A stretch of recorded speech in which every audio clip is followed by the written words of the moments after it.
Hello students, अब aldehyde ketone और carboxylic अम्ल चैप्टर में हमारा नेक्स्ट टॉपिक रहेगा physical and chemical properties of aldehydes and ketones. इस वीडियो में हम एल्डिहाइड और कीटोन दोनों की सामान्य भौतिक गुणों और सामान्य रासायनिक गुणों पर चर्चा करेंगे। फिर रासायनिक गुण चूंकि और भी अधिक होते हैं तो उनकी और आगे वीडियोस बनाई जाएंगी रासायनिक गुणों की। फिलहाल देखते हैं, पहले हम भौतिक गुणों पर चर्चा करते हैं कि physical properties of aldehyde and ketones. जो एल्डिहाइड और कीटोन होते हैं तो सबसे पहले बात करते हैं इनकी भौतिक अवस्था पे।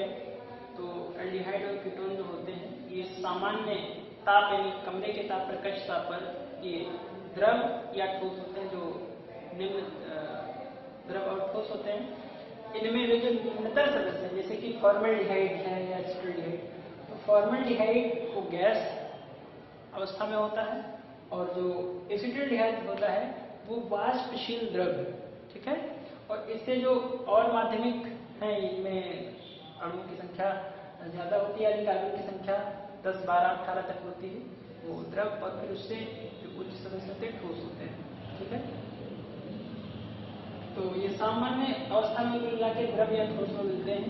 और एसिटाल्डिहाइड वाष्पशील द्रव है और फॉर्मल्डिहाइड गैस है। बाकी सब या तो द्रव में लेंगे। पहली बात। दूसरी बात क्या है कि जो इनके बॉइलिंग पॉइंट है यानी इनके जो क्वथनांक है वो लगभग समतुल्य आणविक द्रव्यमान वाले हाइड्रोकार्बनों और ईथरों से अधिक होते हैं। लगभग समान आणविक द्रव्यमान का हाइड्रोजन हो, उतने द्रव्यमान का लगभग उतने द्रव्यमान का ईथर हो, इन दोनों से अधिक होंगे इसके एल्डिहाइड के या फिर कीटोन के जो क्वथनांक है वो समतुल्य आणविक द्रव्यमान वाले हाइड्रोकार्बनों और ईथरों से अधिक होते हैं। क्यों अधिक होते हैं? क्योंकि जो एल्डिहाइड और कीटोन है इनकी स्ट्रक्चर होती है, आपने पढ़ा है RCHO या RCOR। इसमें जो ये ऑप्शन है इस ऑप्शन से इन हाइड्रोजन के बीच में आबंधनों से ये संगुणित हो जाते हैं। जैसे कार्बोक्सिलिक अम्ल संगठित होके दो अणु आपस में संगठित होके तो बड़ा सा अणु बना लेते हैं, तो बड़ा अणु बन जाने के कारण फिर उनके क्वथनांक और जो गलनांक है वो उच्च हो जाते हैं, बढ़ जाते हैं। तो उसी टाइप से इनके भी संगुणन होने के कारण क्या होता है, इनके संगत हाइड्रोकार्बनों और ईथरों से क्वथनांक के अधिक होते हैं। नेक्स्ट जो है इनकी जो विलेयता की बात करते हैं तो ये जो कार्बनिक विलायक है जैसे कि एल्कोहल है, ईथर है, बेंजीन है ना, तो इन सब में तो ये विलय होते हैं। इसके साथ में भी ये जल में भी विलय होते हैं। जो ईथर, एल्डिहाइड और कीटोन है वो जल में भी विलय होते हैं। जल में क्यों विलय होते हैं? क्योंकि जल में इनमें अंतरा अणुक हाइड्रोजन बंध मिल जाते हैं। अंतराणुक हाइड्रोजन बंध क्या होते हैं देखते हैं। जैसे एक हम एल्डिहाइड ले लेते हैं RCHO एल्डिहाइड है, दूसरा एल्डिहाइड हम इधर ले लेते हैं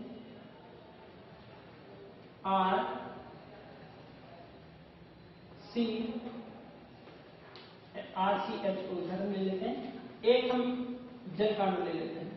ठीक है, तो अब ये क्या है, एल्डिहाइड ग्रुप के ऑक्सीजन और जल के हाइड्रोजन की क्या होगा, ये अंतरा अणुक हाइड्रोजन बंध बन जाते हैं। और जब हाइड्रोजन बंध बन जाते हैं जिन चीजों के बीच में, तो वो फिर चीजें या वो पदार्थ जल में आसानी से घुल जाते हैं। तो ये जल में घुल जाते हैं और जल में घुलने के साथ साथ इनमें एक काम और होता है। और क्या होता है कि जो ये एल्किल ग्रुप आपने लिया है, तो एल्की यानी जो हाइड्रोकार्बन श्रृंखला की जब लंबाई बढ़ती जाएगी, जितनी लंबाई बढ़ती जाएगी तो उस हिसाब से इनकी जल में विलेयता घटती जाएगी। क्योंकि जो इसका हाइड्रोकार्बन सिरा होता है वो अध्रुवीय होता है, वो जल में नहीं घुलता है, तो उसके कारण इनकी जल में विलेयता फिर क्या होती है, धीरे धीरे घटती जाती है। जो निम्नतर सदस्य हैं वो इसमें आसानी से घुल जाते हैं जल में। बाकी ये कार्बनिक विलायकों में तो विलय हैं ही। ठीक है, इनकी गंध की बात अगर हम करें तो जो इनकी गंध होती है तो तीव्र गंध होती है। प्रकृति में जो सुगंधित पदार्थ हैं तो सुगंध के रूप में पाए जाते हैं एल्डिहाइड और कीटोन, तो ये गंधयुक्त पदार्थ होते हैं और इनकी तीक्ष्ण गंध होती है। फिर जब उच्च सदस्य से बढ़ते जाते हैं, कार्बन परमाणु की संख्या जो बढ़ती जाती है उसी हिसाब से इनकी जो गंध है वो भी धीरे धीरे कम पड़ती जाती है, घटती जाती है। ठीक है, तो ये है इनके भौतिक गुण यानी फिजिकल प्रॉपर्टीज। तो अगर हम इनकी केमिकल प्रॉपर्टीज की बात करें तो देखते हैं केमिकल प्रॉपर्टीज इनकी क्या क्या है। केमिकल प्रॉपर्टीज जो एल्डिहाइड की और कीटोन की होती हैं वो लगभग समान होती है इनकी। तो वो कैसे निकालेंगे केमिकल प्रॉपर्टीज, देखते हैं। केमिकल प्रॉपर्टीज में हम एक चीज जानते हैं कि जो एल्डिहाइड और जो दूसरे कीटोन है, इन दोनों में एक कॉमन ग्रुप पाया जाता है कार्बोनिल ग्रुप। तो इस कॉमन कार्बोनिल ग्रुप के कारण जो एल्डिहाइड और कीटोन है, तो दोनों की जो रासायनिक अभिक्रियाएं हैं तो लगभग समान है। कुछ अभिक्रियाएं एक दो हैं जो डिफरेंट होती हैं, बाकी लगभग इनकी अभिक्रियाएं कैसी हैं, वो अभिक्रियाएं इनकी समान है। तो उन समान अभिक्रियाओं को हम जानेंगे कौन कौन सी हैं। तो इनकी अभिक्रियाओं में सबसे जो पहली अभिक्रिया है नाभिक रागी योगात्मक अभिक्रिया, तो उसको हम देखेंगे कि वो क्या होती है, उसकी क्रियाविधि कैसे होती है, कैसे वो चलती है नाभिक रागी योगात्मक अभिक्रिया। ठीक है, तो नाभिक रागी योगात्मक अभिक्रिया इसको हम बोलते हैं न्यूक्लियोफिलिक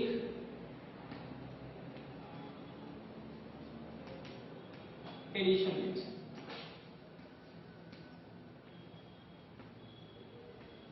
नाभिक रागी जो योगात्मक अभिक्रिया होती है, तो ये इसमें क्या होता है कि जो नाभिक स्नेही होता है वो अटैक करता है कार्बोनिल ग्रुप पे, और नाभिक रागी के जुड़ने के पश्चात फिर क्या होता है, तुरंत जो दूसरा हाइड्रोजन परमाणु या अन्य परमाणु है वो जुड़ जाते हैं, जिसके कारण ये योग उत्पाद बनाते हैं।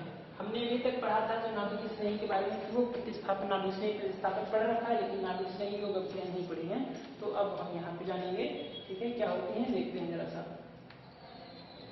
नाभिक रागी, देखिए इनमें जो कार्बोनिल ग्रुप है इसके कारण इसकी नाभिक रागी योगात्मक अभिक्रिया होती है। इसमें आपने इलेक्ट्रॉनिक डिस्प्लेसमेंट पढ़ा है कि जब कोई अणु या कोई जो है आयन या कोई परमाणु इसमें अभिक्रिया करने की कोशिश करता है तो ये इलेक्ट्रॉनिक डिस्प्लेसमेंट होता है, और जो डबल बॉन्ड के इलेक्ट्रॉन है वो अधिक रेडियोसिटी ऑक्सीजन की ओर खींच जाते हैं। यानी क्या होता है, ऑक्सीजन पे निगेटिव चार्ज आ जाता है, और ऑक्सीजन पे निगेटिव आते ही कार्बन पे पॉजिटिव चार्ज हो जाता है। तो ये स्थिति बनने के कारण इस पे नाभिक स्नेही और नाभिक स्नेही जो होगा वो कार्बन पे अटैक करेगा। तो कार्बन पे अटैक करने के बाद फिर जो उत्पाद बनेगा नेगेटिव पार्ट होगा, पॉजिटिव पार्ट होगा, फिर ऑक्सीजन पे चला जाएगा, तो फिर जो भी नया पदार्थ होगा उसका योग हो जाएगा। वो उसकी मैकेनिज्म कैसे होती है देखते हैं।